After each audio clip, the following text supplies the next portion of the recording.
Olá pessoal, meu nome é Leonardo Fernandes e eu vou acompanhar vocês nesse quinto e último módulo do curso preparatório para a certificação HCIA 5G da Huawei.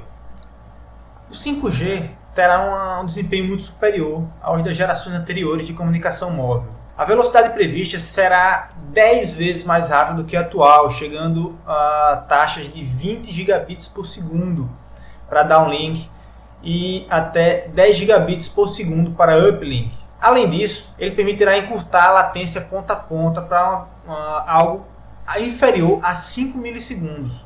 Bom, isso trará uma nova gama de modelos de negócio, tanto para as operadoras, né, que aqui nesse curso a gente chama de MNOs, né, Mobile Network Operators, quanto para novas empresas e startups. Em especial, negócios que exigem comunicação ultra rápida, como, por exemplo, ambientes de realidade virtual e realidade aumentada, ou conexão de milhares de dispositivos de IoT, em especial para a indústria 4.0, serviços que precisam de comunicação segura e de baixa latência, como, por exemplo, automação de indústrias, a parte de healthcare, de saúde inteligente, e, em especial, a parte de IoV, né, como eu falei para vocês, que é a internet dos veículos. São alguns dos setores que pedem uma nova tecnologia de comunicação sem fio. Embora a indústria esteja ansiosa para utilizar essa nova rede de comunicação e oferecer novos serviços aos usuários, vai levar um tempo até que possamos desfrutar completamente do desempenho do 5G.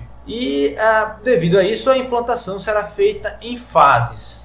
O objetivo desse módulo, né, após a conclusão desse módulo, você entenderá a evolução da tecnologia de 5G e os novos modelos de negócio que podem surgir, perspectivas de aplicação do 5G em vários setores da indústria e como o 5G atende às exigências da indústria para essas novas aplicações. O conteúdo desse módulo, né, a gente vai começar fazendo uma introdução, que na verdade é mais uma revisão de tudo que vocês já viram, de alguns conceitos que vocês viram ao longo do curso. Depois a gente vai mostrar exemplos em várias outras indústrias, como a parte de internet dos veículos, a parte de as soluções para Smart Healthcare, soluções para Smart Education, soluções para o Smart Grid e algumas discussões sobre outros usos e outras práticas do 5G. Bom, tudo começa com o IMT 2020. Em 2012, a ITU-R, que é a seção de radiocomunicação da International Telecommunication Unit, definiu o IMT 2020, né, que significa International Mobile Telecommunications 2020.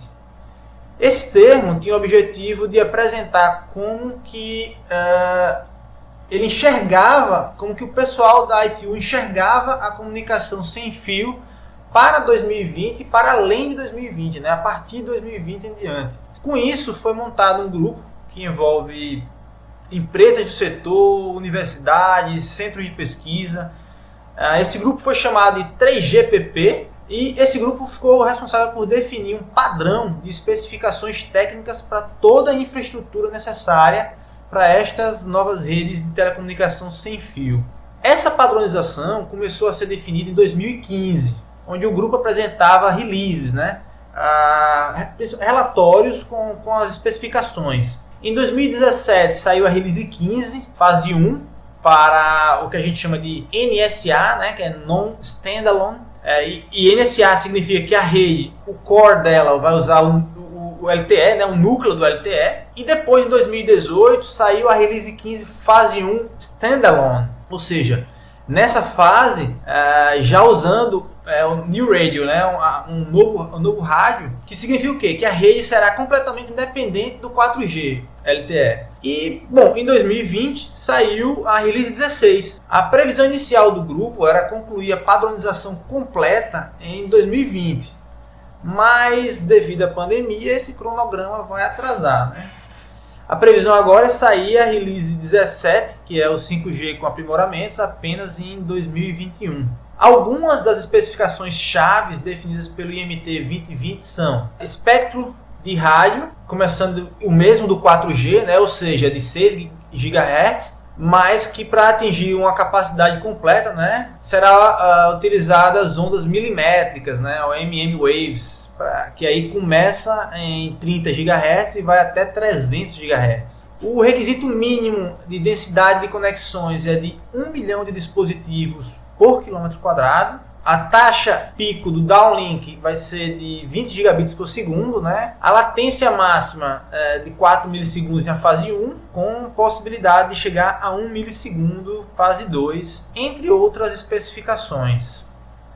Então, na visão deles, foram definidos 3 cenários de aplicação, chamados de EMBB, MMTC e URLLC, né? EMBB, MMTC e URLLC.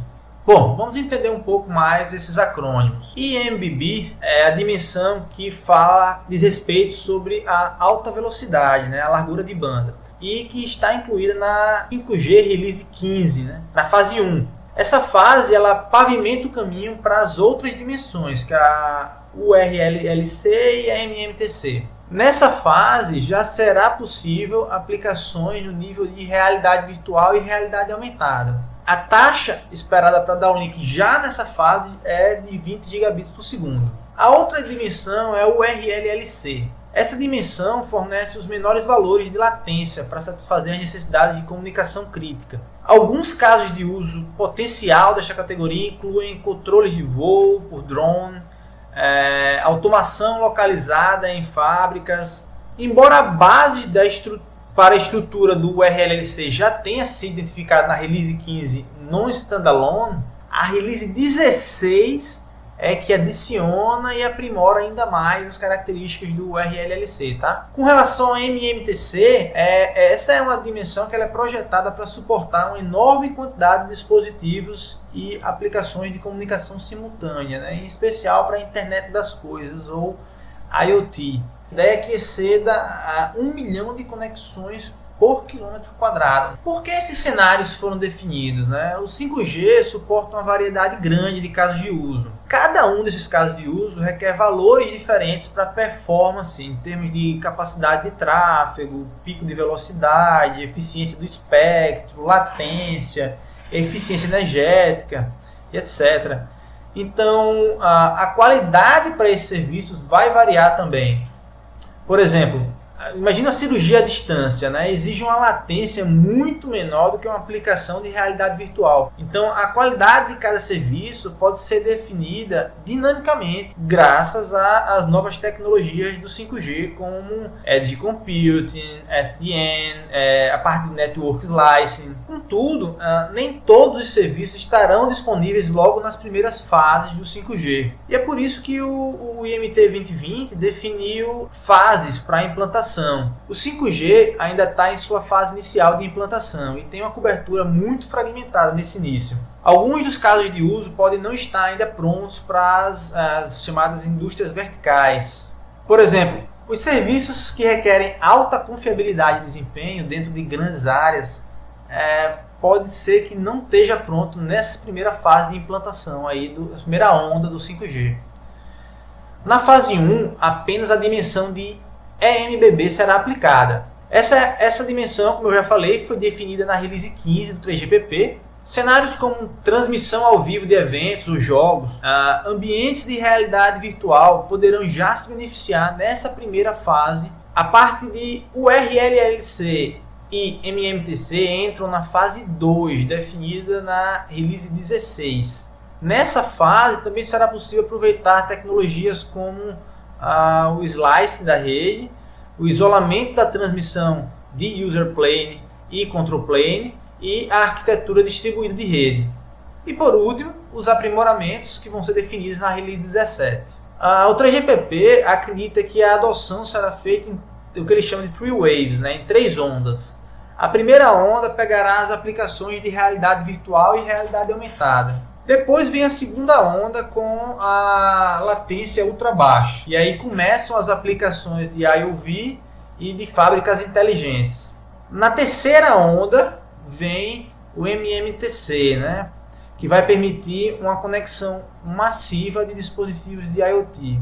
Bom, para a gente entender um pouquinho mais a evolução do 5G, vamos avaliar agora algumas partes da infraestrutura comparando com a capacidade que temos atualmente no 4G LTE. Bom, de baixo para cima, Com relação ao espectro de frequência, o 4G trabalha até 6 GHz, né? E o 5G vai aproveitar essa frequência, que é chamada de mid-wave, mas também vai trabalhar com as millimeter wave, né? Que é as ondas milimétricas, que vão de 30 GHz a 300 GHz. É importante ressaltar que trabalhar nessas frequências exige o que o 5G chama de small cell, né? De pequenas células. Enquanto as antigas ERBs conseguiam um alcance de quilômetros, as novas células não vão passar de dezenas de metros.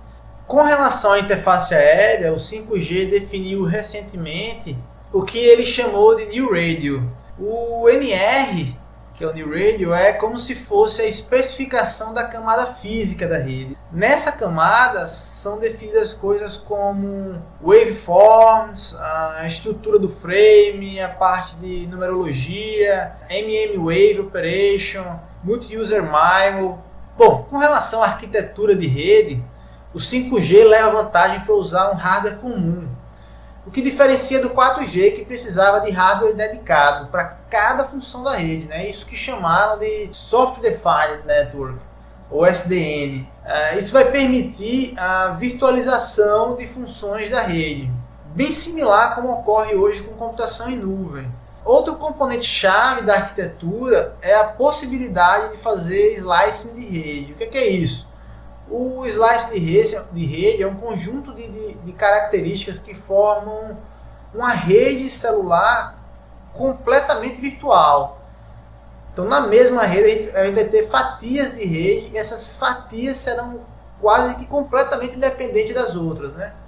Essa fatia, esse corte das redes 5G, fornece meios para que uma única operadora forme um conjunto de PLMNs paralelos dentro da mesma área física. Em outras palavras, as fatias podem ser consideradas como redes dentro de redes.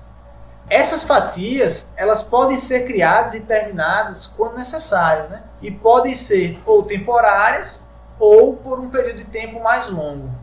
E por último vem a parte de operação. Por ser baseada em software, né, as redes elas poderão ser mais inteligentes. Ou seja, pode fazer uso das novas tecnologias de inteligência artificial, machine learning, deep learning, o que vai permitir alocar melhor os recursos da rede.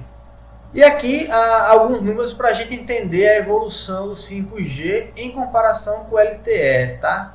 A parte de cima aqui representa alguns números do 5G e a parte de baixo os números do LTE. Bom, com relação à latência, vocês já viram isso, né? É esperado atingir no seu pico 1 milissegundo fim a fim no 5G, enquanto no LTE a gente tem de 30 a 50 milissegundos. Isso dá 30 a 50 vezes a capacidade superior à capacidade do LTE. Com relação a throughput, né, a taxa de conexão, né, que a gente espera chegar no pico de 10 gigabits por segundo ou até 20 gigabits por segundo é esperado.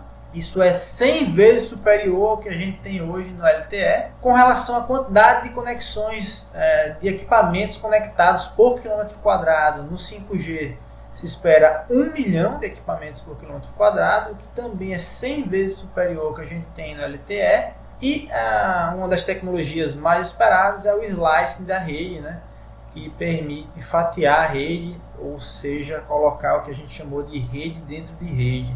Bom, 5G como uma estratégia nacional, uma estratégia para o país, né? A gente vive na era da comunicação digital e o 5G não é simplesmente só mais um meio de comunicação, ele é o meio de comunicação que será usado na indústria do futuro. O que antes só era possível com fibra ótica, agora podemos alcançar com 5G.